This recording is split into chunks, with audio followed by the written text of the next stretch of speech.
अस्सलाम वालेकुम। Welcome to my YouTube channel. Math notes में आपको class 9th, 10th, first year और सेकेंड ईयर की तमाम एक्सरसाइज के सोल्यूशन बताए जाएंगे। इसके अलावा SLO बेस्ड क्वेश्चन और उनकी भी सोल्यूशन बताए जाएंगे। मज़ीद मालूमात के लिए चैनल को सब्सक्राइब करें, साथ में बेल आइकन को दबाएं ताकि आने वाली न्यू नोटिफिकेशंस आपको मिल सकें और अपनी राय का इजहार कमेंट सेक्शन में करें। आज की वीडियो फर्स्ट ईयर के स्टूडेंट्स के लिए है, जहाँ पे हम एक्सरसाइज 1.3 का क्वेश्चन नंबर 1 सॉल्व करेंगे। फर्स्ट क्वेश्चन हमारे पास है, graph the following numbers on complex plane. ठीक है, जैसे कि आपको बताया गया था, जो हमारे पास कोऑर्डिनेट प्लेन होता है, जहाँ पे हमारे पास जो हॉरिजॉन्टल एक्सिस होते हैं वो एक्स एक्सिस कहलाते हैं और जो वर्टिकल एक्सिस हैं वो वाई एक्सिस कहलाते हैं। ठीक है, एक्स एक्सिस को हम एब्सिसा भी कहते हैं और वाई एक्सिस को हम ऑर्डिनेट कहते हैं। ठीक है, तो अब अगर जब हमारे पास कम्प्लेक्स प्लेन आ जाता है तो जो हमारे पास एक्स एक्सिस होता है इस पे हम लोग रियल नंबर्स को शो करते हैं और जो हमारे पास वाई एक्सिस होता है इस पे हम लोग कम्प्लेक्स नंबर्स को शो करते हैं। ठीक है, जैसा कि फर्स्ट मेरे पास है 2 + 3 आयोटा। तो 2 मेरे पास रियल नंबर है और 3 आयोटा मेरे पास कम्प्लेक्स नंबर है। ठीक है, तो इसमें अब देखा जाए मेरे पास, तो यहाँ पे मेरे पास 0, यहाँ 1, यहाँ 2, ये तो हो गया मेरे पास रियल नंबर। आयोटा के लिए मेरे पास जो वाई एक्सिस है वो मेरे पास कम्प्लेक्स प्लेन है, तो इसके लिए ये देखा जाए तो 1, 2 और 3। तो जो जहाँ पे ये दोनों नंबर मेरे पास मिलेंगे, सपोज मैं इनको यहाँ पे करूँ तो यहाँ पे ये दोनों नंबर मेरे पास मिलते हैं, तो इसको हम 2 + 3 आयोटा कहेंगे। ठीक है, इसी तरह एक और मेरे पास नंबर है 2 - 3 आयोटा। ठीक है, अब 2, तो आपको पता है कि फोर्थ जो हमारा होता है क्वाड्रेंट होता है, उसमें जो वाई एक्सिस होते हैं वो नेगेटिव होता है। ठीक है, तो यहाँ पे -1, -2, -3, तो 2 और -3 यहाँ पे है, तो यहाँ पे मैं इनको 2 - 3 आयोटा को शो कर सकती हूँ। ग्राफ पेपर पे हो तो वो जाहिर बात है, वहाँ पे तो बहुत एग्जैक्ट पॉइंट आपके आते हैं, लेकिन जब हम इस तरह से इमेजिनरी बना रहे हैं तो यहाँ पे पॉइंट्स ऊपर नीचे या आगे पीछे हो सकते हैं।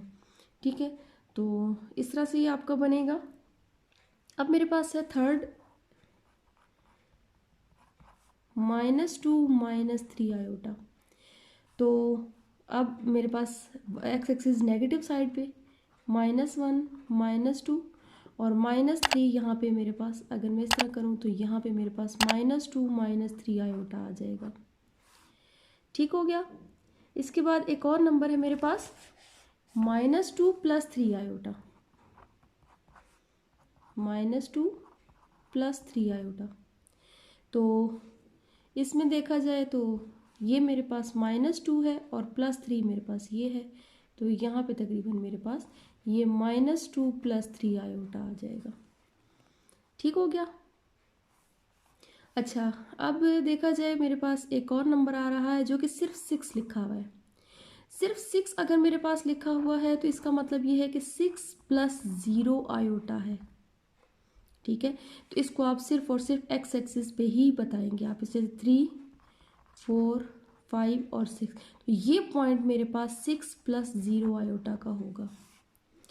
ठीक है, इस तरह अगर मेरे पास सिर्फ आयोटा लिखा हुआ है, ठीक है, सिर्फ आयोटा लिखा हुआ है, तो इसका मतलब ये मेरे पास क्या है, 0 + आयोटा।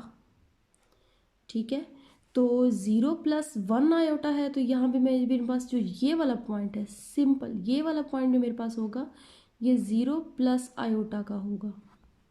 ठीक है, सिंपल आयोटा लिख लें या 0 + आयोटा लिख लें, उससे कोई फ़र्क नहीं पड़ता। ठीक है, अच्छा, अब मेरे पास है -5 - 6 आयोटा, -5 - 6 आयोटा। तो इसमें यहाँ पे देखा जाए, यहाँ पे मेरे पास -3, -4, -5 और यहाँ पे मेरे पास आ रहा है -4, -5, -6। तो यहाँ पे मेरे पास ये पॉइंट और ये पॉइंट जहाँ पे मिलेंगे, ये मेरे पास होगा -5 - 6 आयोटा। तो शो करने का तरीका वही है जो हम कोऑर्डिनेट प्लेन में करते हैं, सिर्फ हमारे पास जो वाई एक्सिस होता है वो हमारा कम्प्लेक्स प्लेन बन जाता है in case of complex numbers. ठीक है, जब हमें कोई कम्प्लेक्स नंबर कहीं पे ग्राफ पे शो करने पड़े तो हम एक्सिस कोऑर्डिनेट एक्सिस पे ही उसे शो करते हैं। ठीक है, उम्मीद है आपको समझ आ गई होगी। आज के लिए इतना ही। अल्लाह हाफिज़।